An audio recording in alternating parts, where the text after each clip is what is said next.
আসসালামু আলাইকুম।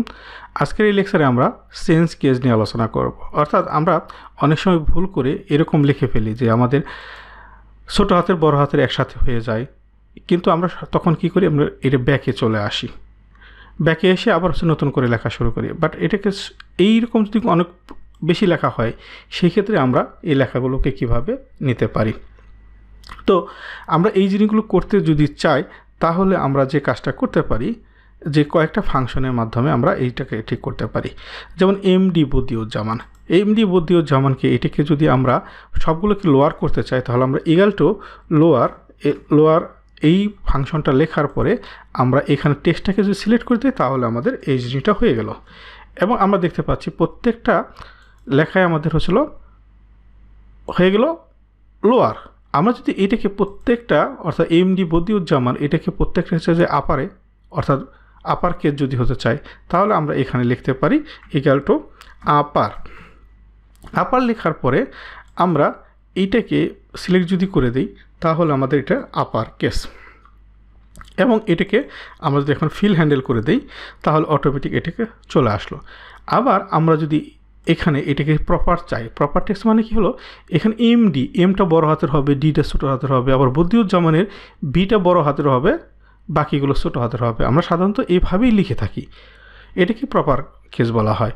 তাহলে আমরা এখানে যদি ইকুয়াল টু প্রপার দেই, পিআরও প্রপার দেই, তাহলে আমরা যে জিনিসটা পাবো, যে প্রপারকে যখন আমরা কল করেছি প্রপার এবং টেক্সটটাকে সিলেক্ট করে দিলাম, তখন আমরা এই জিনিসটা অটোমেটিক দেখতে পাচ্ছি বদিউজ্জামান প্রপার।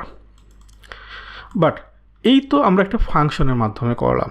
বাট আমাদের যদি দরকার হয় যে আমরা একটা ফাংশনের মাধ্যমে না, এটা আমাকে ডায়নামিক করতে চাই, তাহলে আমরা কিভাবে করতে পারি।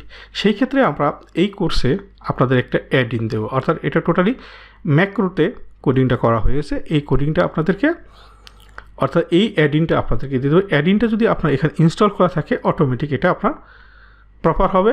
যখন প্রপার চাবেন প্রপার হবে, যখন আপার হবে চাচ্ছেন আপার হবে, যখন লোয়ার চাচ্ছেন তখন লোয়ার হবে। তাহলে এই জিনিসটা আমরা কীভাবে অ্যাড করতে পারি, এই অ্যাড-ইনটা আমরা এই ভিডিওর নিচেই আপনাদের লিঙ্ক দেওয়া থাকবে, ওখান থেকে ক্লিক করে ডাউনলোড করে নিয়ে রাখবেন। ডাউনলোড করে নিয়ে একটা ফোল্ডারে রেখে দেবেন। ফোল্ডারে রেখে দেওয়ার পরে ওখান থেকে আপনি অ্যাড করবেন। তাহলে অ্যাড কীভাবে করতে হয়, এই জিনিসটা আমরা আগে শিখব। যেমন এখানে আমার একটা ডেভেলপার টুলবার আছে, দেখতে পাচ্ছেন, বাট হয়তো বা আপনাদের এই ডেভেলপার টুলবারটা আপনাদের নেই। তাহলে এইটা কীভাবে অ্যাড করতে হয় সেই জিনিসটা আমরা আগে শিখে নিই। তাহলে আমরা ফাইলে যাব, ফাইলে ক্লিক করার পরে আমরা অপশনে ক্লিক করব। অপশনে ক্লিক করার পরে আমরা এখানে কাস্টমাইজ রিবনে ক্লিক করব। কাস্টমাইজ রিবনে ক্লিক করার পর আমরা এই যে একটা ডেভেলপার টুলবার দেখতেছি ডান পাশে, এই ডেভেলপার টুলবার আমরা যখন যে টিক মার্ক উঠিয়ে দিই, চেক মার্ক উঠিয়ে দিই এবং ওকে যদি দিই, তাহলে কিন্তু দেখেন আমার এখন ডেভেলপার টুলবারটা নেই। এখন এই ডেভেলপার টুলবারটা আবার যদি আনতে চাই, আমি ফাইলে ক্লিক করব। ফাইলে ক্লিক করার পর অপশনে ক্লিক করলাম। আমরা এখানে কাস্টমাইজ রিবনে যাব। কাস্টমাইজ রিবনে যাওয়ার পরে আমাদের এখানে যে এই যে ডেভেলপার টুলবার আমরা নিচে দেখতে পাচ্ছি, এই ডেভেলপার টুলবারে ক্লিক করে আমরা এটাকে ওকে দেব। অটোমেটিক আমরা দেখতে পাবো এখানে ডেভেলপার টুলবার চলে এসেছে। এখন আমরা যেহেতু বলতেছিলাম আমরা একটা অ্যাড-ইন, অর্থাৎ এটা ওয়ান কাইন্ড একটা সফটওয়্যার মতো কাজ করবে। এই অ্যাড-ইনটা আমরা কীভাবে অ্যাড করব, আমরা এটাকে ক্লিক করলাম ডেভেলপার টুলবারে। আসার পর আমরা এখানে এক্সেল অ্যাড-ইন একটা অপশন দেখতে পাচ্ছি, এক্সেল অ্যাড-ইন, এখানে ক্লিক করব। ক্লিক করার পরে এখানে ব্রাউজ করব। আমার যদি অনেক অ্যাড-ইন আছে, এই অ্যাড-ইনগুলো সবগুলো পেতে হলে আপনাদের অ্যাডভান্স কোর্সটা করতে হবে। ব্রাউজে ক্লিক করলাম। ব্রাউজে ক্লিক করার পরে আমরা এখানে আমার যে অ্যাড-ইনটা আমি যেখানে রেখেছি, আমার এফ ফোল্ডারে আমি অ্যাড-ইন নামে এফ ড্রাইভে আমি অ্যাড-ইন নামে একটা ফোল্ডার করে রেখেছি। এখানে আমার আপার লোয়ার প্রপার নামে একটা অ্যাড-ইন আছে। এই অ্যাড-ইনটা আমি এটাকে অ্যাড করলাম। এখানে ক্লিক করে আমি এটাকে ওকে দিলাম।